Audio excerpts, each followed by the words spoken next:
प्राप्तास्तेभ्यो नमो नमः, प्राप्तास्तेभ्यो नमो नमः। जो कर्म से उत्पन्न संपूर्ण वेदना रूपी समुद्र को तीर करके लोक के अग्रभाग पर विराजमान ऐसे सिद्धों को नमस्कार करके अब मैं आपको बताऊं इस वेदना अधिकार के प्रकरण में। इस वेदना अधिकार के प्रकरण में वेदना के आचार्य देव ने, श्री भूतबली आचार्य ने सूत्र में 16 अनुयोग द्वार कहे हैं, यानी वेदना के 16 भेद कहे हैं अनुयोग द्वार के नाम से। वेदना निक्षेप, वेदना ने विभाषणता, वेदना नाम विधान, वेदना द्रव्य विधान, वेदना क्षेत्र विधान, वेदना काल विधान, वेदना भाव विधान, वेदना प्रत्यय विधान, वेदना स्वामित्व विधान, वेदना वेदना विधान, वेदना गति विधान, वेदना अनंतर विधान, वेदना सन्निकर्ष विधान, वेदना परिमाण विधान, वेदना भागाभाग विधान और वेदना अल्प बहुत्व, ऐसे 16 भेद किए हैं। उसमें इस 10वीं पुस्तक में, इस 10वीं पुस्तक में 5 भेदों का वर्णन है संक्षेप में, सार रूप में। मैं संक्षेप में ही आपको ले चलूँगी, विस्तार से स्वाध्याय करने वाले अनुभव करेंगे। इसमें जो है वेदना में, वेदना विधान अधिकार में आचार्यों ने ज्ञानावरण वेदना, दर्शनावरणी वेदना, वेदनी वेदना, मोहिनी वेदना, आयु वेदना, नाम वेदना, गोत्र वेदना और अंतराय वेदना, इस प्रकार से वेदना के 8 भेद कर दिए हैं। इन 8 कर्मों का वेदना, वेदना यानी अनुभव करना, इनका अनुभव करना, इनके द्वारा होने वाले, जैसे ज्ञानावरण ज्ञान को आवृत करता है, ढकता है। वेदनी कर्म सुख दुख को देता है। मोहिनी कर्म सम्यक्त और चारित्र के भेद से 2 भेद रूप होकर के सम्यक्त को और चारित्र को नहीं प्रकट होने देता आदि। अंतराय कर्म विघ्न करता है आदि। जो इनके कार्य हैं उन कार्यों की अपेक्षा उनके सबके भेद प्रभेद आदि। और पुनश्च आप देखेंगे इसमें 5 प्रकार के जो भाव हैं, औदैहिक, औपसमिक, क्षायिक, क्षमिक, क्षायिक, औदैहिक और पारणामिक आदि, इनको भी इसमें लिया है। बात यही है कि अनादि संसार में परिभ्रमण करते हुए हम और आप सभी कर्मों का बंध, कर्मों का आश्रय बंध कर रहे हैं। प्रति क्षण एक समय भी ऐसा नहीं संसार में, चाहे गर्भावस्था में हो, चाहे मूर्छित अवस्था में हो, चाहे एक इंद्रिय पर्याय में हो, चाहे विघ्न गति में हो, कहीं भी हो, कर्म वर्गनाएँ प्रति समय आती ही रहती हैं और उनका सबका विभाजन आदि होता रहता है।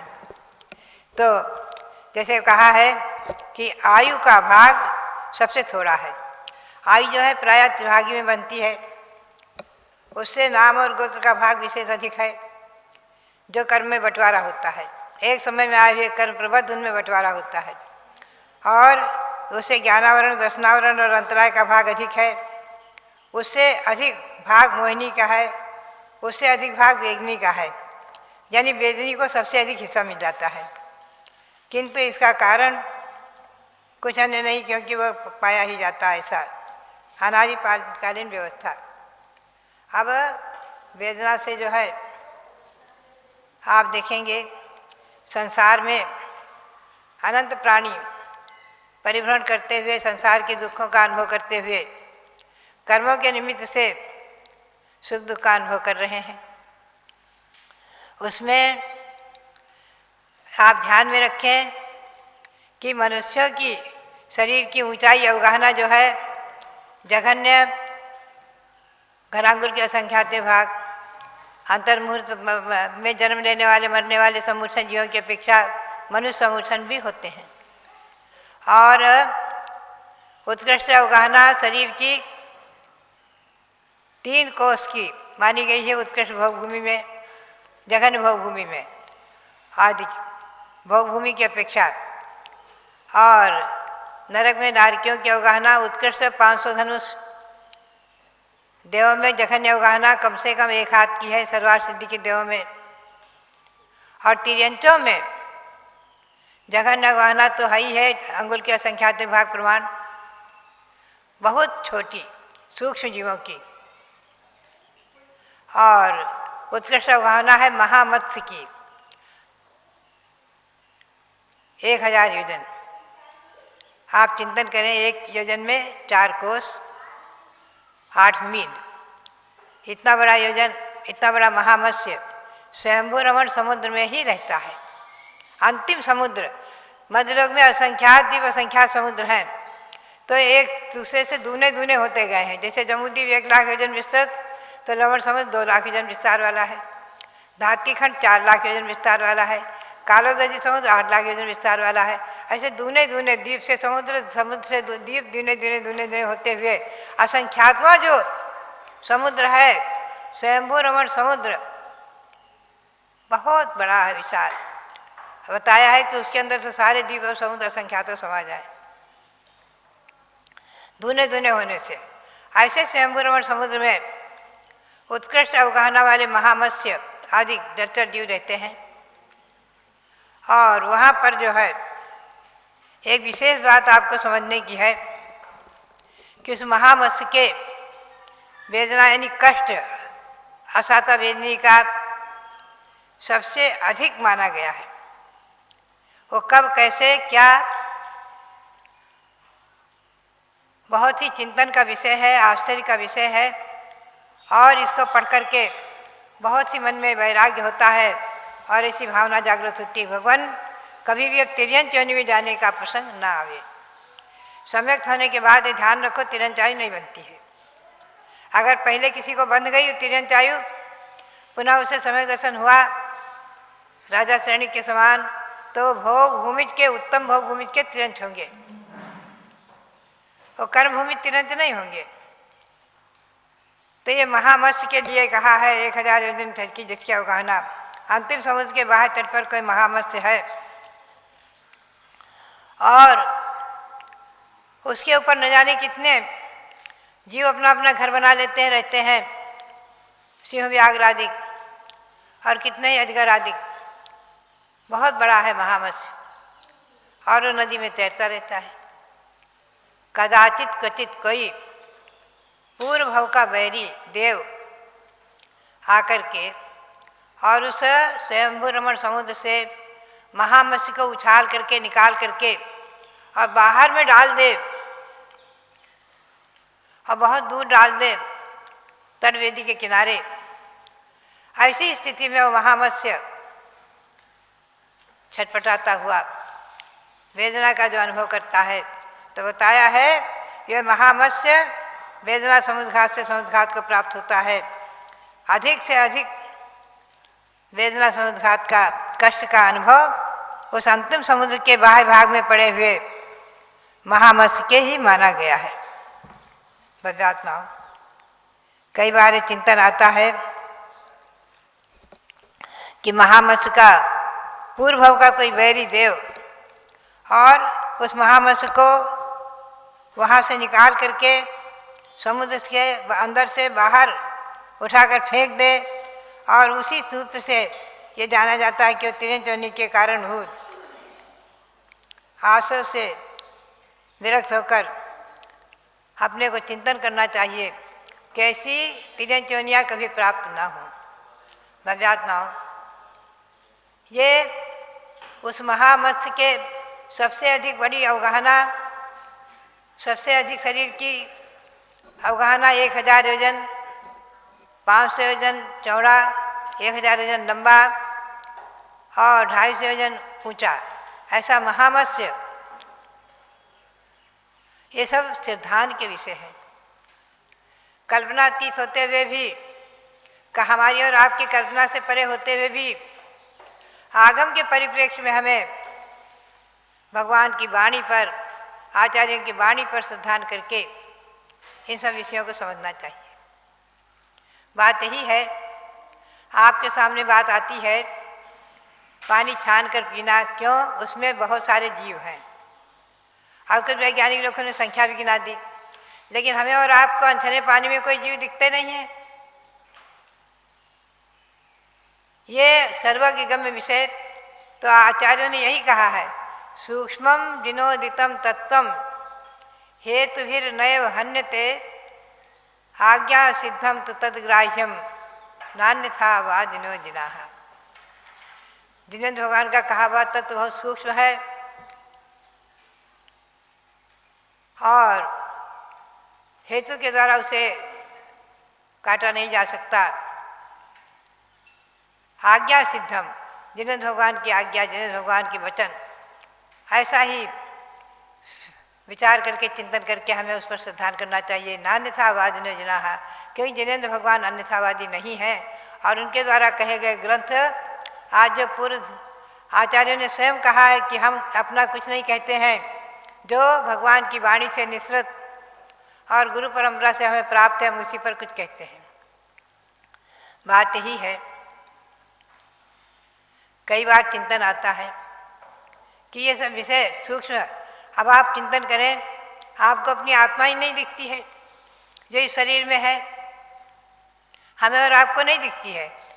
खाने से, पीने से, बोलने से, चलने से, अनुभव करने से ही हम समझते हैं कि इस शरीर में हमारी आत्मा है, हम हैं। हम शरीर से भिन्न है। शरीर आत्मा निकल जाने के बाद मुर्दा हो जाता है, अचेतन हो जाता है, इसलिए आत्मा नाम से कोई चीज़ है।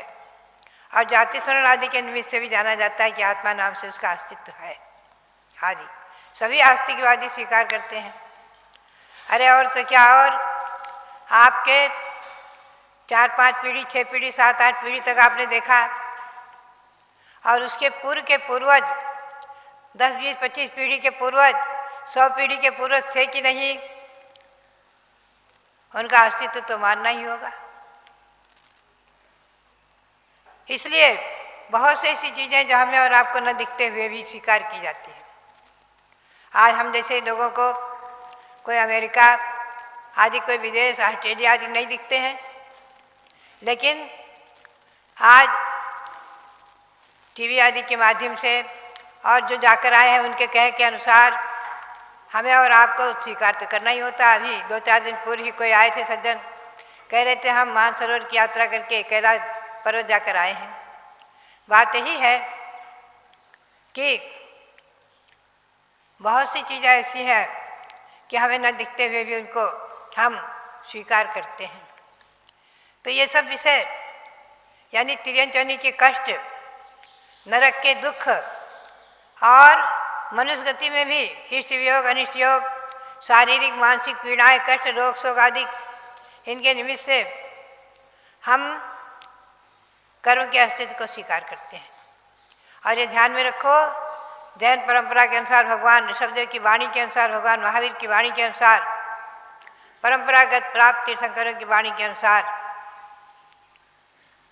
आत्मा भिन्न है, शरीर भिन्न है। आत्मा एक तत्व अलग है, जीव अजीव, आर्सव समर निद्रा बंध मोक्ष आदि ये जो पदार्थ हैं, इनका श्रद्धा ही सम्यक दर्शन है। तो बात यही है कि प्रथम सम्यक अनुकंपा और आस्तिक्य, इन विषयों का श्रद्धान करते हुए और हमें यही अनुभव करना है, यही चिंतन करना है कि हम अपनी आत्मा को संसार के परिभ्रमण से, 84 लाख योनियों के परिभ्रमण से कैसे छुड़ाएं, कैसे दुखों से छुटकारा पाएं, जन्म मरण के दुखों से अपनी आत्मा को छुड़ाकर कैसे परमात्मा बनाएं। ये परमात्मा बनाने की प्रक्रिया, आत्मा को स्वयं सिद्ध भगवान बनाने की प्रक्रिया जैन शासन में वर्णित है, वो अन्य जगह आपको नहीं प्राप्त होगी। कुछ लोग तो कहते हैं आत्मा बस ईश्वर में समाविष्ट हो जाती है, लेकिन जैन अनंत ईश्वर का सद्भाव मानते हैं। जितने संसारी प्राणी हैं, अनंत अनंत जीव सिद्ध हो चुके हैं और होते रहेंगे, कभी संसारी खाली नहीं हुआ, न होगा। अनंत अनंत जीव राशि में अनंत अनादिकाल से संसार है, अनंत काल तक रहेगा। अनादिकाल से अनंत अनंत जीव संसार में परिभ्रमण करते हुए इसी से निकलकर अपनी आत्मा को सिद्ध परमात्मा बना चुके हैं। उन्हीं में हमें और आपको अपना नंबर लगाना है कि हम और आप भी अपनी आत्मा को परमात्मा बनाने का पुरुषार्थ करें। आप प्रातःकाल से ही भगवान का अभिषेक देखते हैं, पारस चैनल के माध्यम से, और मंदिर में जाकर करते भी हैं बहुत से लोग।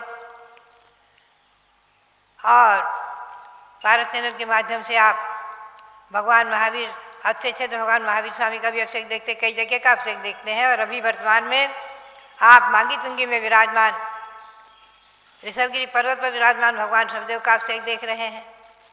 और अभी नवग्रह शांतिकारक 9 भगवंतों का अभिषेक देखा है। ये सब क्या है? प्रातःकालीन जो क्रिया है, अभिषेक देखना, करना, कराना, पुण्य का संचय करते हुए आत्मा को पवित्र करने का उपाय है। भगवान का अभिषेक अपनी आत्मा को पवित्र करने का एक साधन, बहुत बड़ा साधन है। और उनके अभिषेक से हम अपनी आत्मा को पवित्र करते हैं, पावन करते हैं, निर्मल करते हैं, पापमल को धोते हैं, कर्ममल को हल्का करते हैं, कर्ममल धुल जाते हैं, कर्म हल्के होते हैं, पाप कर्म निर्जीर्ण होते हैं। तो ये देव दर्शन की परंपरा, भगवंतों के अभिषेक करने की परंपरा अनादिकाल से चली आ रही है। कई बार मैं बताया करती हूँ, हमेशा ध्यान में रखें, पंचामृत अभिषेक की परंपरा भी अनादि है। आचार्य श्री वीर साहब जी महाराज कहा करते थे, श्री पूज्यपाद स्वामी विक्रम संवत 302 में हुए हैं, उनके द्वारा बनाया हुआ पंचामृत अभिषेक पाठ शासन देव देवियों के अर्घ्य, दिक्पाल आदि के अर्घ्य आदि सब मंत्र उसमें हैं। और भी आचार्यों के गुणभद्र सूरी, अभयनंद सूरी आदि के अभिषेक पाठ और उनके बराबर अर्घ्य देव और पंचामृत अभिषेक पाठ आदि, शांतिधारा आदि का वर्णन हमें ग्रंथों में उपलब्ध होता है। और आज भी जो है, भले ही जैन दिगंबर जैन परंपरा में 20 पंथ 13 पंथ हैं, लेकिन ध्यान रखो अभिषेक को सभी करते हैं, कराते हैं भाव भक्ति पूर्वक, और पुण्य का बंध करते हुए अपनी आत्मा को परमात्मा बनाने के सन्मुख ले चलते हैं। तो इसी भावना के साथ ये मांगी तुंगे विराजमान भगवान शनिदेव जयवंत रहे, युग युग तक जयवंत रहे। जब तक कि धर्म है, अहिंसा परमो धर्म है, तब तक भगवंतों की प्रतिमाएं जयवंत रहे। और ये नवग्रह शांतिकारक 9 भगवान हमेशा सबके ग्रहों की शांति करते हुए सबके लिए मंगल करें। और यहाँ हस्तिनापुर में विराजमान भगवान शनिदेव, भरत बाहुबली, जिनका भी अभिषेक देखा है, ये सब जिन प्रतिमाएं हमारे और आपके जीवन में मंगलकारी हों, और इनके दर्शन बंधन से हम साथ से पुण्य का संचय करते रहें। इसी भावना के साथ सभी भगवंतों को अनंत अनंत बार नमन करते हुए, सभी प्रतिमाओं का अनंत अनंत बार नमन करते हुए आप सबके लिए बहुत बहुत मंगल आशीर्वाद, बहुत बहुत मंगल आशीर्वाद। जब लो भारत गौरव देवी शक्ति गणिनी प्रमुख श्री ज्ञानमती माता जी की जय। अब आपको 8:50 से पुनः पारस टीवी चैनल में आज बहुत सुंदर भक्तों के द्वारा महामस्तकाभिषेक का दर्शन करना है। एक अचेतन तीर्थ को चेतन जैसा स्वरूप प्रदान करने वाली पूज्य गणनी ज्ञानमती माता जी हैं, जिन्होंने सन 2016 में भगवान की महापंच कल्याण करवा करके सबको एक अद्भुत सम्यक दर्शन का उपहार प्रदान किया है। तीर्थ ने तीर्थ को अपना परिचय दिया, एक अचेतन और एक चेतन। तीर्थ ने तीर्थ को अपना परिचय दिया, फिर अचेतन भी चेतन सा लगने लगा। उसकी यश कीर्ति को चांद सूरज तथा धरती अंबर भी खुश होकर गाने लगा।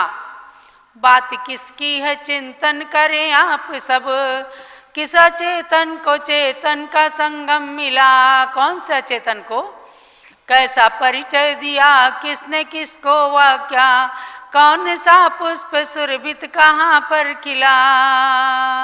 आपको ज्ञात ही हो गया, वरना मैं बतला देती हूँ। कोई मांगी तुंगी तीर्थ है, मांगी तुंगी अचेतन अमर तीर्थ पर ज्ञानमती माता जी की नजर पड़ गई।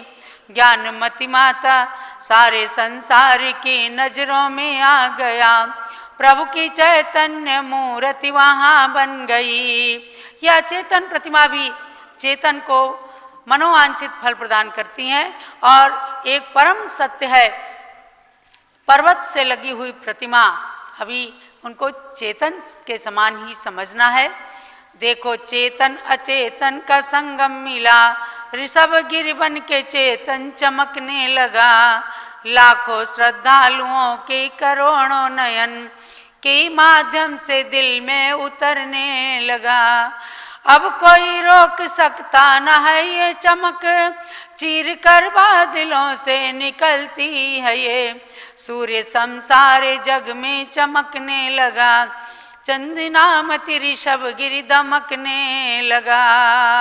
सूर्य और चांद के समान यह प्रतिमा और ऋषभ गिरि पर्वत, इसकी यश कीर्ति पूरी दुनिया और आकाश तक दिग दिगंत व्यापी हो रहा है, क्योंकि एक प्रतिमा जो विश्व की सबसे ऊंची प्रतिमा, तो सब समान है, 1 अंगुल की प्रतिमा भी और 108 फुट की प्रतिमा भी, भगवान सब समान है। लेकिन वर्तमान में विश्व की अखंड पाषाण में निर्मित एकमात्र 108 फुट बल्कि 121 फुट की यह प्रतिमा संसार को सम्यक दर्शन, सम्यक ज्ञान और सम्यक चारित्र का संदेश प्रदान कर रही है कि किस प्रकार से शरीर से निर्मम होकर के अहिंसा, अपरिग्रह और अनिकांत सद्भाव अपने अंदर प्रकट किया जा सकता है। सर्वोदय सिद्धांत जो है प्राणी मात्र के हित के लिए, इन सर्वोदय सिद्धांतों का प्रचार प्रसार करने वाली भगवान ऋषभ देव की मूर्ति लाखों करोड़ों असंख्यों अनंतों भव्यों को हमेशा हमेशा सम्यक दर्शन का साधन उपलब्ध कराती रहेगी। तो महानुभाव, ये बहुत ही स्वर्णिम क्षण आपके लिए आए हैं, जब पूज्य ज्ञानमती माता जी का वर्चुअल सानिध्य इस तरह आपको मिल रहा है, ऐसा लगता है कि ऋषभ गिरि पर ही ज्ञानमती माता जी बैठी हैं। लेकिन ये तो जान ही गए होंगे आप कि माता जी बैठी हैं हस्तिनापुर में, हम सब साधु लोग बैठे हैं हस्तिनापुर में।